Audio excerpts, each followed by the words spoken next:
So, Sir Gawain and the Green Knight, Part 3, Day 3.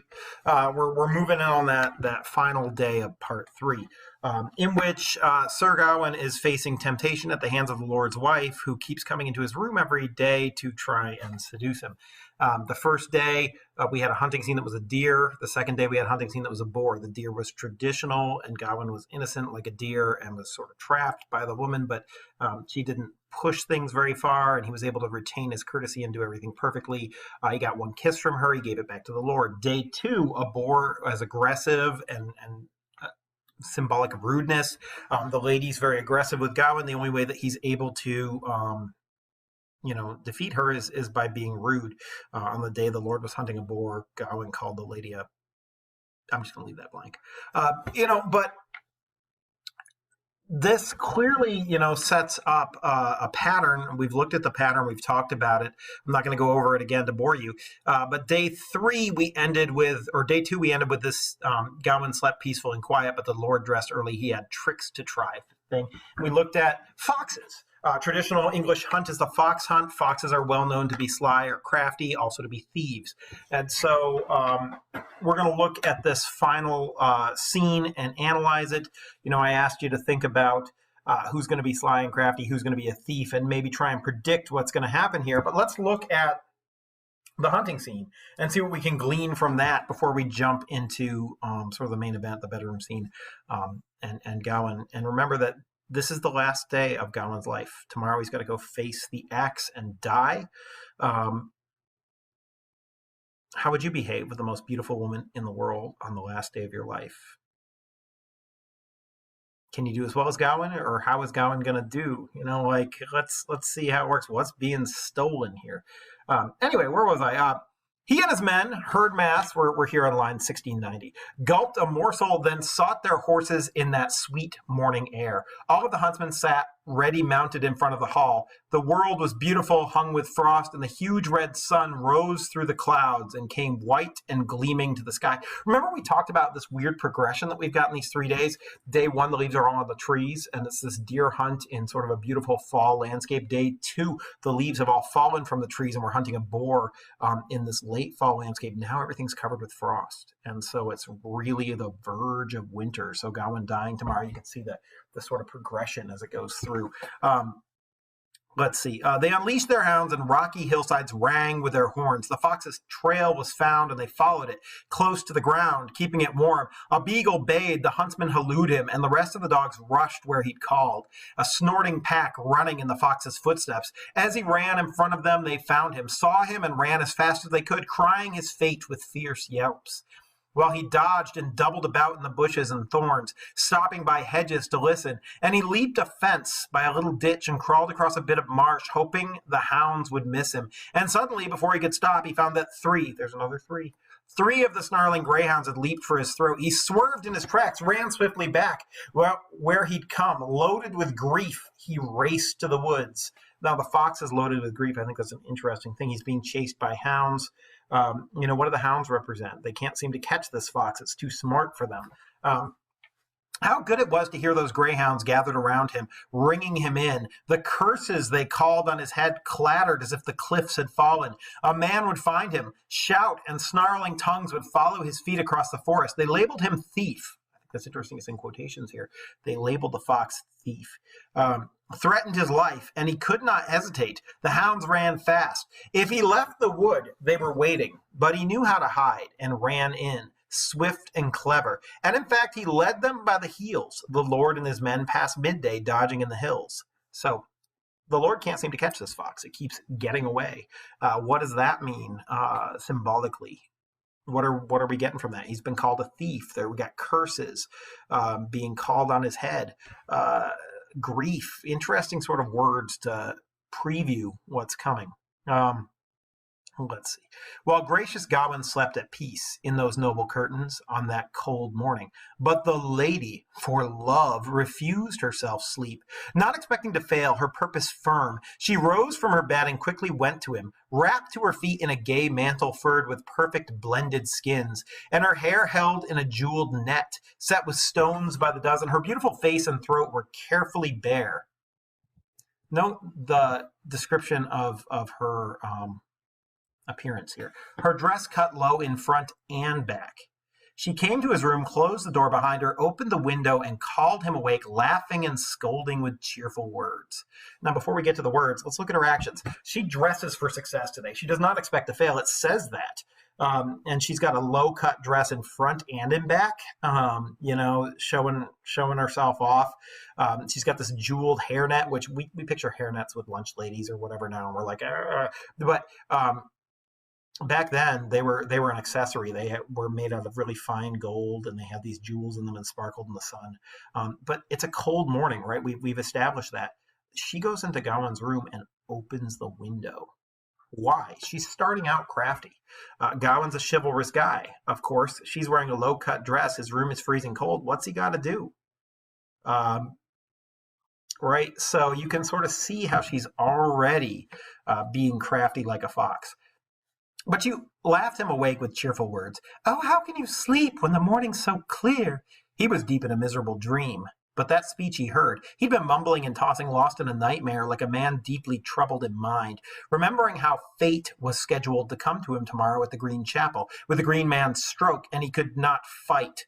So we get the contrast. Gawain's having a nightmare about the Green Knight and how he's got to go there, and he can't even fight the guy. He's a knight. He's a fighter. And yet he's promised not to fight back, just to kneel and let this guy chop his head off. So you get sort of Gawain's inner struggle there, and the impending tension and doom of part 4, which is coming right up. Let's see. And he could not fight. He recovered his wits, hearing the lady's words, and struggled awake, answering quickly. And she came to the bed, laughing sweet, and bent to his face and gave him a graceful kiss. Ching! 1. And he composed his face and welcomed her warmly. And seeing how beautiful she was, and how dressed, and her face, and her body, and her flesh so white, joy welled in his heart. With gentle smiles they started to talk, and their talk was of joyful things. They spoke only of bliss. Words came flowing free, each was pleased with the other, and only Mary could save him from this. Some tension there, too. Mary, of course, being the Virgin Mary on the inside of a shield, symbol of purity. That beautiful princess pressed him so hard, urged him so near to the limit he needed to either take her love or boorishly turn her away. So is he going to repeat his mistake of yesterday? Is he going to be rude to her? To offend like a boor was bad enough. To fall into sin would be worse, betraying the lord of that house. God willing, he thought, it will not happen. He parried with a loving laugh her passionate speeches, her talk of special favor.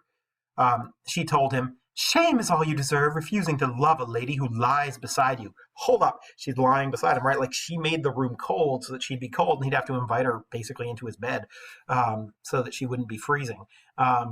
Her heart weeping openly, unless there's a lover your heart likes better, to whom your faith's so firmly tied that nothing can loosen it. And now I know, and pray you, sir, tell me truly, love's not love that hides the truth from love. Now her tricks are starting to get a little more complicated. She's like, oh, I know why you don't love me. It's because you love somebody else. You've already promised yourself to somebody else, right? So she knows Gawain doesn't have anybody else. But she's going to force him into a situation where he could either lie, he could be like, yeah, I got a girlfriend, which would be a lie. That would be a breaking of chivalry. Or he can say, I don't have anybody else, which is insulting to her. Yeah, I don't have anybody else, and I don't want you. Right? So Gawain is sort of trapped here. How is he going to respond to this?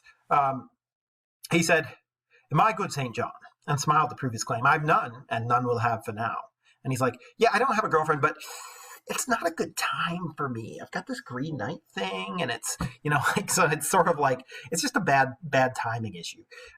And those, she exclaimed, are the ugliest words in the world. You've told me the truth and hurt me hard. Kiss me. I'll leave you here alone. I'm a woman with sorrow, not love. So here's kiss number 2. Ching. Sighing, she stooped and quietly kissed him and left his side, saying, now, dear, here at this parting, grant me this. Give me something, your glove, some gift of your own to remember you with. So, to soften my sorrow. Now we're getting into the tricks, right? Like, she's like, I would like some gift from you to remember our time together. Now, this is tricky because, like, what's Gawain going to do? Give her a glove? give her his t-shirt so that she can keep it in the closet and sniff on it or something. Like, what? That's weird. And also, it probably has his name written inside, so the Lord's going to be like, what's this? Gawain! Right? Like, and he's got to avoid this awkward situation. He doesn't want her to have some token of him. But how do you do that politely? I mean, she's asked for something. How do you say no and keep your courtesy? Look at his response here. By God, said Gawain, I wish the daintiest thing in the world were here in my hand to match my devotion, but you're worthy of more, lady, than I am able to give you. Some trifle, some worthless token is infinitely less than your honor deserves. A simple glove is no keepsake I could bear to give you. I'm empty-handed here, alone, on a pilgrimage to an unknown land. I've no porters with gifts. It wears at my heart, lovely, not to oblige you, but a man must do as he must. Do not resent it, sweet. So he's like, look, all my stuff is nasty. I wore it for a month of riding in the winter. It's all gross. I don't have anything that's worthy of you. It would be an insult to you to give you any of the stuff that I have. Never, said that lusty lady. But see, if I've nothing from you, you'll have this from me. She offered a red gold ring, richly worked, set with a dazzling stone that shone like the sun, a gift suitable for the ransoming of kings. So she's like, she knows he's not going to give her anything. But she's like, if you're not going to give me something, let me give you something. This is a problem. If she gives him something, he's got to give it to the Lord as per their agreement. Whatever he wins. So, like, if she gives him a ring, say, and he has to give the Lord the ring, here, I got this. The Lord's going to know exactly where all these kisses have been coming from, right? So Gawain's in this really tricky situation. Also, the ring is incredibly, it's worthy for the ransoming of kings. I mean, we're talking about, like millions of dollars worth of, value in this ring. And if he takes it, he could just pocket it and be rich. So it's a temptation in terms of greed, right? Which one of those 7 deadly sins. But Gawain refused it, saying at once, my fair lady, in God's own name, there's nothing I can take, not now, when I've nothing to give in return. So he's like, I can't take something from you if I can't give you something. She offered it again. He declined. So second time, gently vowing he could never accept. And that noblewoman, pained, tried once more. If my ring is really too rich a gift, then be less in my debt, but take my belt, neither as costly nor as good. Note the 3 here. She tries 2 times on the ring, and then the 3rd time she's like, take my belt. It's cheap. Now, this is a win-win for her. Like, if she gets him to take her belt, that's a win, but also she gets to take her belt off, which is like 1 step closer to where she's going. She quickly drew it from around her waist, knotted over her tunic and under her cloak. Trimmed with gold, it was green silk, embroidered with stones, but only at the edges. And she held it in her hand, begging that he take it, worthless, unworthy as it was. He refused, explaining that until, by the grace of God, he was able to end the adventure he'd begun, he could never touch either gold or treasure. And I beg you, lady, not to be angry, and to give this over, for I cannot and will not agree. For your kindness, I owe you a knight's fealty, and I always show you the service I know you deserve. So he says no. But remember, she's a fox. She's not taking no for an answer. How many times, like the fox hiding in the bushes, not being caught by the dogs, has she evaded his attempt to be polite? Look at this. You refuse this silk, she said, which seems such a trifle. So it may seem. See how small it is, and how slight. But whoever knows what's woven in its threads would value it rather more, I suppose. For any man bound with this belt, this green lace locked around him, can never be killed here under God's own heaven. No blow, no trick, nothing can hurt him. It gets complicated. It's a magic belt. If you're wearing it, you can't be killed. Nothing can hurt you. Invincibility. Gawain was just having a dream about how he's going to get his head chopped off tomorrow. And, maybe it's cheating, but the Green Knight did know he wasn't going to die. So what would you do in this situation? No trick. Nothing can hurt him. Interesting language there, too. Gawain hesitated. His heart reached for protection like a thief for a gem. Interesting. He could come to that chapel and take that stroke, and with this glorious device, walk off unharmed. He held his tongue, allowed her to speak, and she pressed it to him, urgent, and he was ready to surrender, then smiling, surrendered, and agreed as she asked to stay silent, to hide the gift from her husband, agreed that only she and Gawain would share the secret forever. And he thanked her, happy and gracious as never before, and she tapped 3 kisses to his cheek altogether. She gives him 1 more kiss, so a grand total of 3. Um, then she took her leave and left him there. Her games with Gawain were over. So he takes her belt and he promises not to give it to the Lord. So we've got a chivalry problem here. Does he go farther than that? I mean, this is up for debate. Some scholars read it and they're like, she might have asked for something for that belt. And you've got to read and sort of look between the lines. I have my own opinions on it. You can have yours. I'm not gonna tell you one way or the other. But he does take the belt and he does agree not to give it to her husband, which is a clear breaking of honor. He just ruined his honor. He's got this game with rules that he agreed on, and he's going to break the rules to save his own life. So it's a breaking of honor. Does he break other things in so doing this? That's sort of up to you to think about. Let's see. And after she'd gone, the knight quickly got himself up out of bed and properly dressed and hid her love gift in a safe place. It's an interesting sort of kenning love gift. Is that proof that they did more than, again, it's up to you as a reader. Covering it carefully so we could find it later. Then he went swiftly to the chapel, walked inside and sought a priest in private, asked him to have his confession heard, his soul instructed in the pathways to heaven. And he told his sins, small and large, and prayed for the mercy of Almighty God and begged the priest to absolve him. And his soul was anointed so completely clean that the day of judgment could have come with the sun and been welcome. It is coming with the sun, by the way. He's going to die tomorrow for him. His day of judgment is tomorrow. And he pleased himself with the Lord's two ladies, singing carols and making merry, as never before in that house until night fell. And the Lord's men were pleased. How easy to tell that he's happy again. And at last we've treated him well. So it's clear that Gawain has a character change here. He goes from being sort of morose and pondering his own death to feeling pleased and happy. Why? Because he's got the safety of this magic belt that he thinks is going to save his life. Now leave him in that comfort where love had come to him. The Lord is still out in the fields, hunting his pleasure. The fox is finally at bay. Leaping a fence, the Lord spied him, cutting across a thick grove. The sound of hounds hurrying him along, and behind him the pack yelping at his heels. Seeing him come, the Lord waited, drew his sword and swung it, and the fox swerved. And as he swerved, pulled back. But the hound had him before he was free. And in front of the horse's hooves, they fell on him, and the barking grew fierce as they bit him to death. The Lord dismounted, quickly lifted him over their heads, shouting to the hunters, while the hounds leaped and bayed like wolves, slobbering with desire for meat. And his men ran up, sounded their horns, signaling hunters to come where the beast had been caught. And after everyone had come, whoever bore a bugle blew it, and whoever had no horn hallooed, and with hounds baying the merriest music on earth, they roared a royal flourish for Reynard's soul. Reynard is a French word for a fox in a lot of fables and a lot of stories. There are lots of fables, like the fox and the hound. The name of the fox in those sort of stories is Reynard. But it's interesting they're blowing a thing for his soul. Somehow the soul of the fox is in jeopardy. Why use the word soul there? It's certainly something to consider. They stroked and rubbed their dogs and rewarded them all. Then keeping the fur whole, they stripped it off.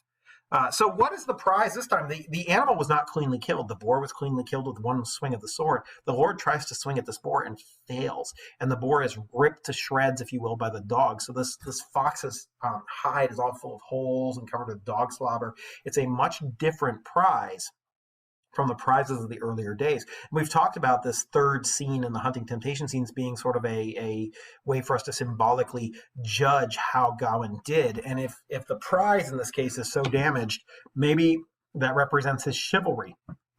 Some critics suggest that maybe it represents the effectiveness of the belt that he took. Is it really a magic belt?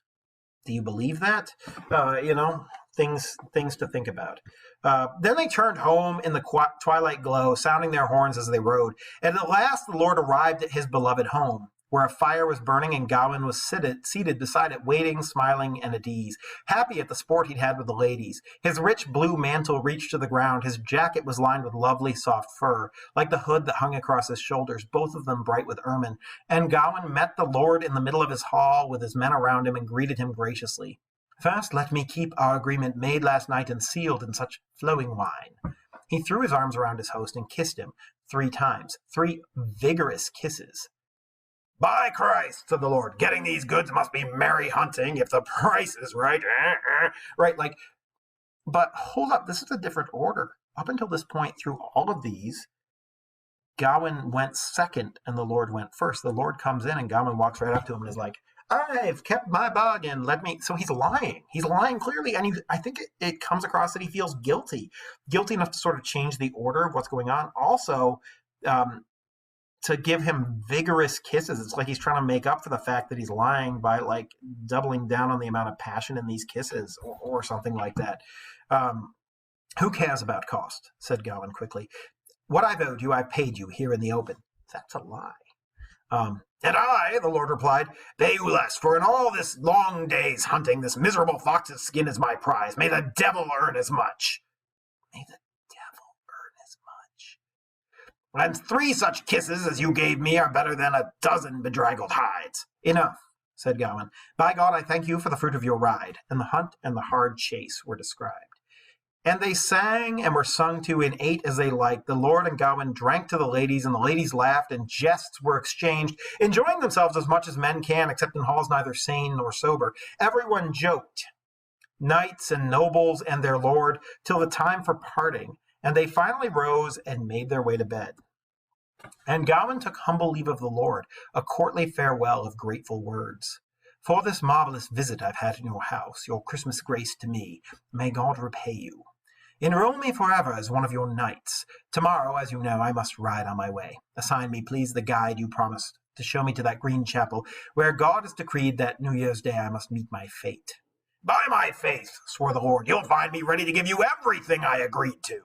And he chose a servant to set him on the road, lead him through hills as quickly as could be, guide him on good paths across woodlands. And Gawain thanked him and kissed his hands, then turned to the 2 grand ladies and wished them farewell, sadly exchanging kisses, urging his gratitude with polished grace, which the ladies returned as good as they got.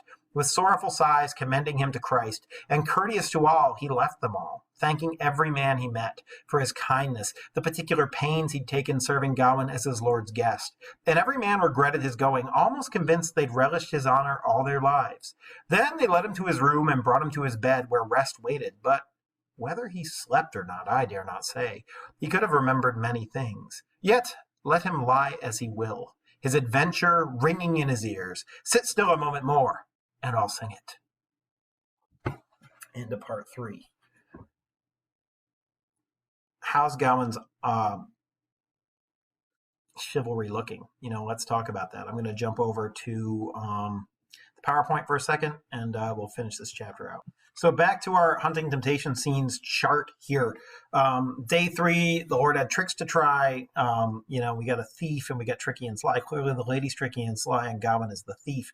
The lady evades Gawain's attempts to end the encounter. Right? She tricks him into taking her magic belt and hiding it from her husband.